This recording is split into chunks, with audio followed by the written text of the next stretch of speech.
بسم اللہ الرحمن الرحیم۔ السلام علیکم دوستو، دنیا بھر کی خبروں میں آج آپ سنیں گے، لیکن اس سے پہلے اگر ہو سکے تو لائک اور سبسکرائب کا بٹن ضرور دبا لیں۔ شکریہ۔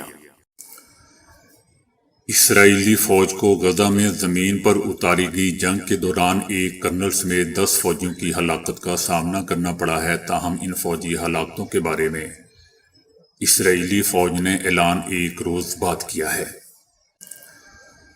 دوستو، یاد رہے کہ ان دنوں اسرائیلی فوج بمباری کے علاوہ امریکی ساختہ ٹینکوں کے ساتھ غزہ پر حملہ آور ہے۔ ان ٹینکوں کی مدد سے ہی اس نے غزہ کے اندر گنجان ترین آبادیوں کو اپنی جنگی کارروائیوں کا نشانہ بنا کر گھر مسمار کرنے کے علاوہ فلسطینیوں کو بے گھر کر رہی ہے۔ حماس کے ساتھ جھڑپوں میں اسرائیلی فوج کو حالیہ دنوں کے دوران مقابلتاً زیادہ بھاری نقصان برداشت کرنا پڑا ہے۔ اسرائیلی فوج نے غزہ کے ان علاقوں کو ظاہر نہیں کیا ہے یہ خوفناک جھڑپ کس علاقے میں ہو رہی ہیں۔ اسرائیلی فوج کے جاری کردہ بیان میں بتایا گیا ہے کہ فوجی کرنل کا تعلق گولانی انفینٹری بریگیڈ سے تھا اور یہ اگلے محاذ پر لڑنے والی بریگیڈ ہوتی ہے۔ اقوام متحدہ کی جنرل اسمبلی میں غزہ میں فوری جنگ بندی کی قرارداد بھاری اکثریت سے منظور کر لی گئی ہے۔ 193 رکن ممالک میں سے 153 ممالک نے قرارداد کے حق میں، جبکہ 10 ممالک نے مخالفت میں ووٹ دیا۔ 23 ممالک ووٹنگ کے عمل سے غیر حاضر رہے۔ قرارداد کی مخالفت میں ووٹ دینے والے ممالک میں امریکہ اور اسرائیل سمیت دیگر شامل تھے۔ یہ تعداد دوستو ان 140 ممالک سے زیادہ ہے جنہوں نے یوکرین پر حملہ کرنے کی وجہ سے روس کی مذمتی قراردادوں کی حمایت کی تھی۔ اقوام متحدہ کی جنرل اسمبلی میں یہ ووٹنگ عالمی امن سلامتی کی ذمہ دار سلامتی کونسل کی بار بار ناکامی کے بعد ہوئی ہے۔ جنرل اسمبلی کے صدر کا کہنا تھا کہ ہمیں جنگ کے بنیادی اصولوں اور اقدار سے انحراف نہیں کرنا چاہیے۔ انہوں نے کہا کہ دنیا اس وقت غزہ میں انسانی زندگیوں کے خاتمے کا مشاہدہ کر رہی ہے۔ اسرائیل مسلسل عالمی قوانین کی خلاف ورزیاں کر رہا ہے۔ جنرل اسمبلی میں پاکستانی سفیر کا کہنا تھا کہ اگر اسرائیل کو ذمہ دار نہ ٹھہرایا گیا تو اسے جنگ جاری رکھنے کا جواز مل جائے گا۔ اسرائیل کا مقصد فلسطین کے پورے تصور کو مٹانا ہے۔ اسرائیل فلسطینیوں کی نسل کشی کر رہا ہے۔ ووٹنگ سے پہلے اقوام متحدہ میں اسرائیل کے نمائندے نے اس قرارداد کو منافقانہ قرار دے دیا۔ انہوں نے کہا کہ اس میں حماس کے انسانیت کے خلاف جرائم کی مذمت نہیں کی گئی، بلکہ اس میں حماس کا بھی ذکر کیا ہی نہیں گیا۔ دوسری طرف غزہ کی وزارت صحت کا کہنا ہے کہ اسرائیل کی بمباری میں 18,400 سے زائد فلسطینی شہید ہو چکے ہیں۔ وال سٹریٹ جرنل اور ABC نے امریکی حکام کے حوالے سے رپورٹ کیا ہے کہ اسرائیلی فوج نے غزہ میں حماس کے سرنگ کمپلیکس میں سمندری پانی چھوڑنا شروع کر دیا ہے۔ رپورٹ کیا گیا ہے کہ ایسا لگتا ہے کہ سیلاب محدود ہے کیونکہ اسرائیلی حکمت عملی کی اثر آفرینی کا جائزہ لے رہا ہے، جبکہ اسرائیلی فوج نے ان رپورٹوں پر کوئی تبصرہ نہیں کیا۔ اسرائیلی وزارت دفاع نے تبصرہ کرنے کی درخواست کا جواب ہی نہیں دیا۔ جو بائیڈن انتظامیہ کا کہنا ہے کہ اس عمل سے سرنگوں کو تباہ کرنے میں مدد مل سکتی ہے، جہاں اسرائیل کو یقین ہے کہ مزاحمت کار گروپ حماس نے یرغمالی جنگجو اور گولہ بارود چھپا رکھا ہے۔ حکام نے خدشات کا اظہار کیا ہے کہ سمندری پانی غزہ کے تازہ پانی کی فراہمی کو بھی خطرے میں ڈال دے گا۔ اسرائیلی جنگ میں اسرائیل کے سب سے بڑے اور کٹر حامی امریکہ کے صدر جو بائیڈن نے اسرائیلی وزیر اعظم نیتن یاہو کو خبردار کیا ہے کہ انہیں اپنی انتہائی سخت گیر حکومت میں تبدیلی لانا ہوگی، کیونکہ اب اسرائیل اپنی حمایت کھونا شروع کر رہا ہے۔ انہوں نے دوستو اس امر کا اظہار غزہ پر اسرائیلی بمباری کے تیسرے مہینے کا دوسرا ہفتہ شروع ہونے پر کیا ہے۔ جو بائیڈن، جن کی قیادت میں امریکہ اسرائیل حماس جنگ میں اسرائیل کا مکمل ساتھ دے رہا ہے اور اس نے اسرائیل کو کسی بھی محاذ پر کمزور نہیں ہونے دیا۔ اب اپنے اگلے صدارتی انتخاب کے لیے مہم میں قدم رکھا ہے۔ اس سلسلے میں وہ پارٹی کی فنڈ ریزنگ تقریب سے خطاب کر رہے تھے۔ امریکی حمایت سے لڑی جانے والی طویل تر اسرائیلی جنگ کے دوران غزہ کے 20 لاکھ کے قریب فلسطینی شہری بے گھر ہو چکے ہیں اور لوگ پانی کی بوند کو ترس رہے ہیں۔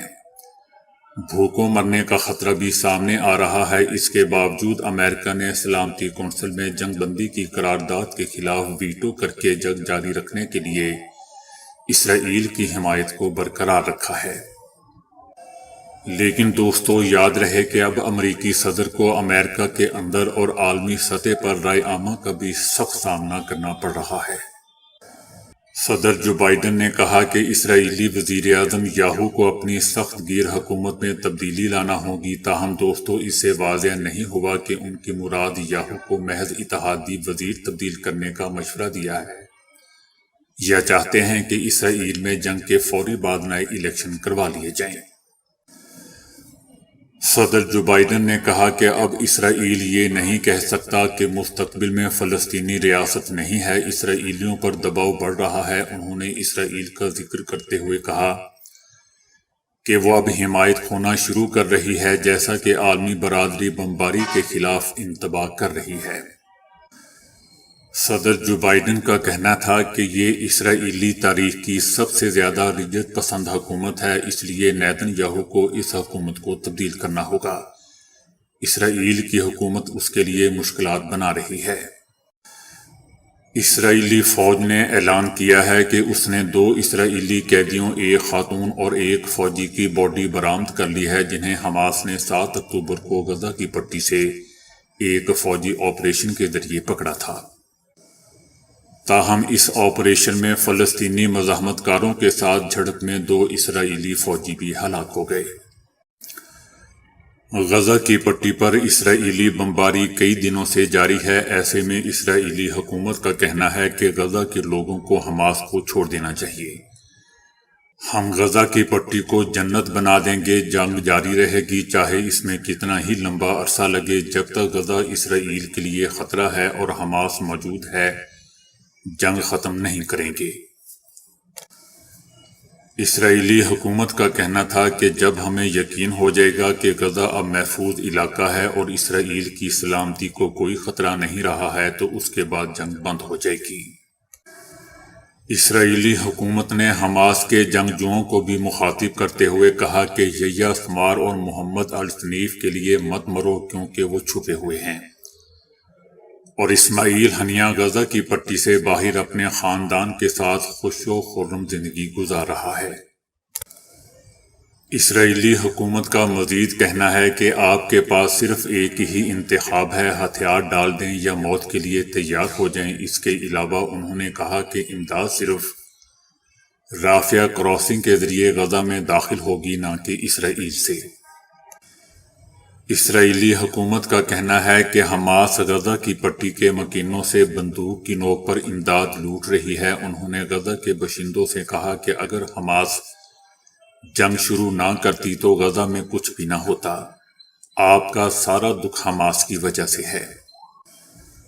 اسرائیلی حکومت کا یہ بھی کہنا تھا کہ شمالی محاذ پر حزب اللہ راکٹ داغ کر اپنی شدت میں اضافہ جاری رکھے ہوئے ہے اور جان بوجھ کر اقوام متحدہ کی امن فوج کے اہلکاروں کی زندگیوں کو خطرے میں ڈال رہے ہیں۔ اسرائیلی حکومت کا کہنا تھا کہ بیروت کو دوسرا غزہ بنا دیں گے۔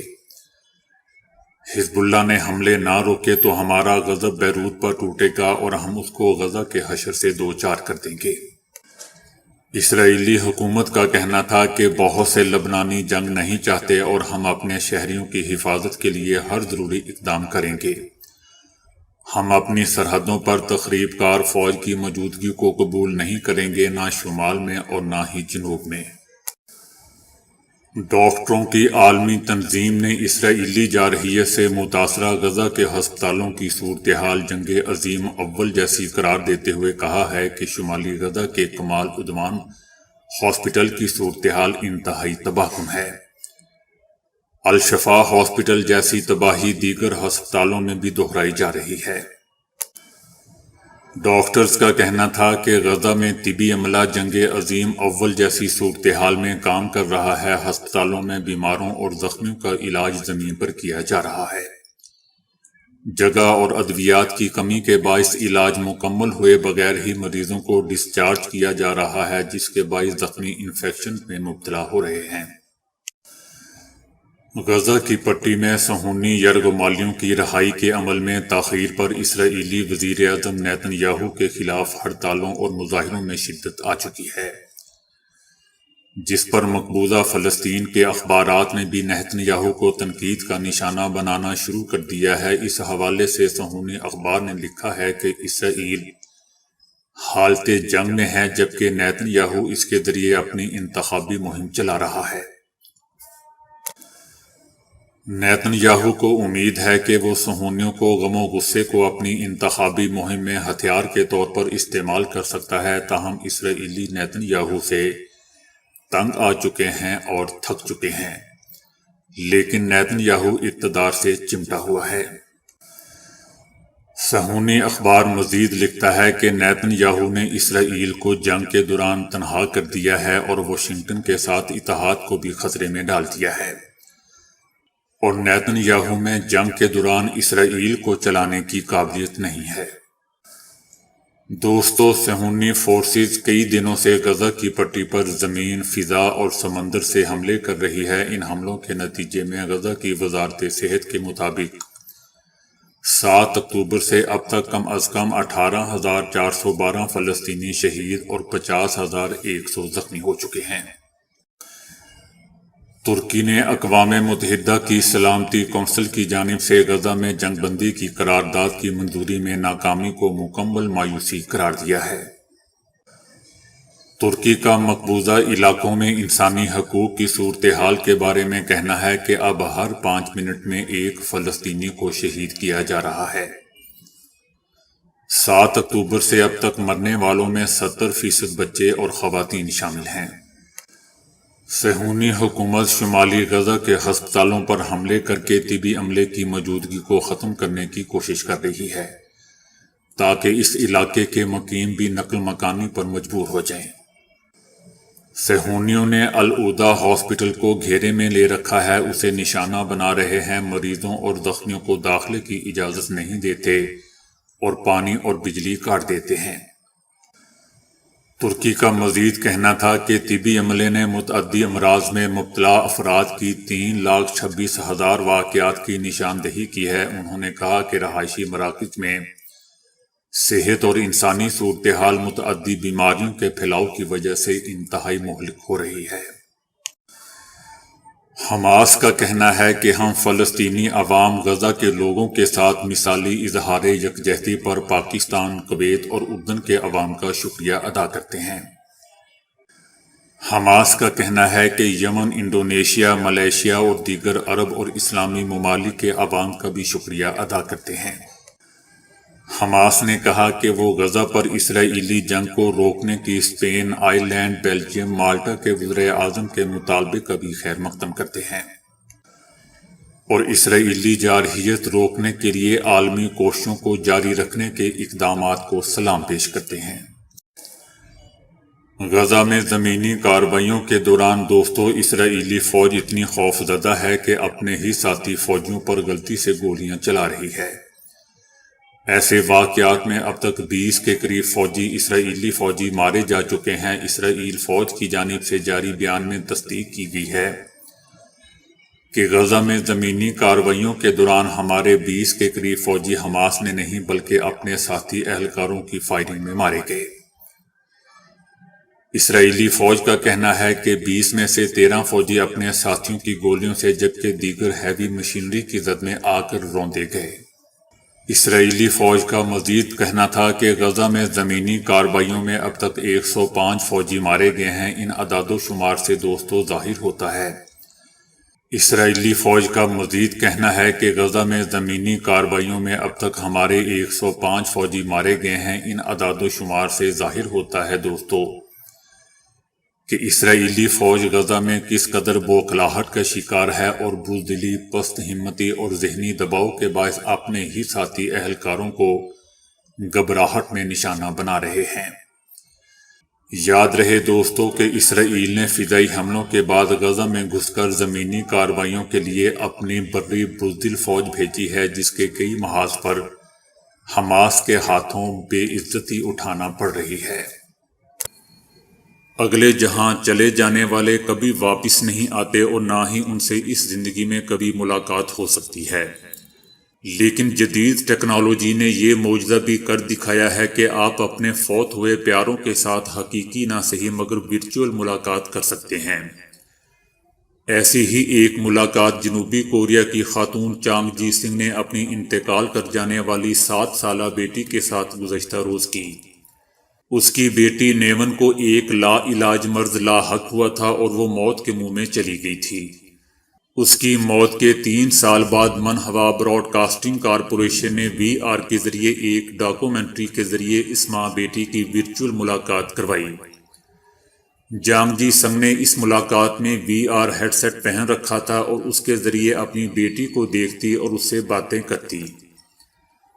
اس ملاقات میں بیٹی کے جانے کے غم میں مبتلا ماں سسکیاں لے کر رو رہی ہوتی ہے اور بیٹی سے باتیں کر رہی ہوتی ہے، اور وہ اپنی بیٹی کا چہرہ تھامنے اور ہاتھ پکڑنے کی کوشش کرتی ہے۔ اس ملاقات کے بعد جانگ نے ڈاکومنٹری میں گفتگو کرتے ہوئے کہا کہ میں آج بہت خوش ہوں۔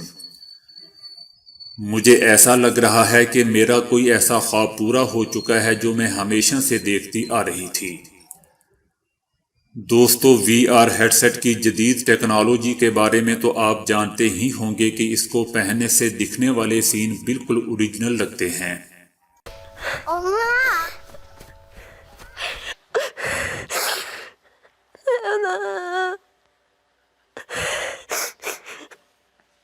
엄마 나연이 보고 싶었어.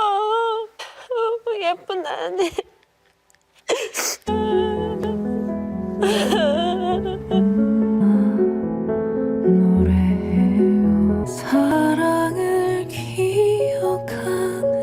하늘 보고 대화를 한 거. عام طور پر کہا جاتا ہے کہ پیسے سے خوشی نہیں خریدی جا سکتی، لیکن سائنسدانوں نے نئی تحقیق میں اس کے برعکس انکشاف کر ڈالا ہے کہ پیسوں سے ہی خوشی خریدی جا سکتی ہے، اور کسی سے نہیں۔ تحقیقکاروں نے 17,25,994 امریکی شہریوں پر کی جانے والی اس تحقیق کے رزلٹ میں بتایا ہے کہ کوئی شخص جتنا امیر ہوتا جاتا ہے اس کا خوشی کا لیول بھی اتنا ہی بڑھتا چلا جاتا ہے۔ اس حوالے سے امیر ہونے کی کوئی حد نہیں ہے، بلکہ پہلے کی نسبت کسی بھی حد تک مالی حالت بہتر ہونا اسی قدر خوشی کے حصول کا سبب بنتا ہے۔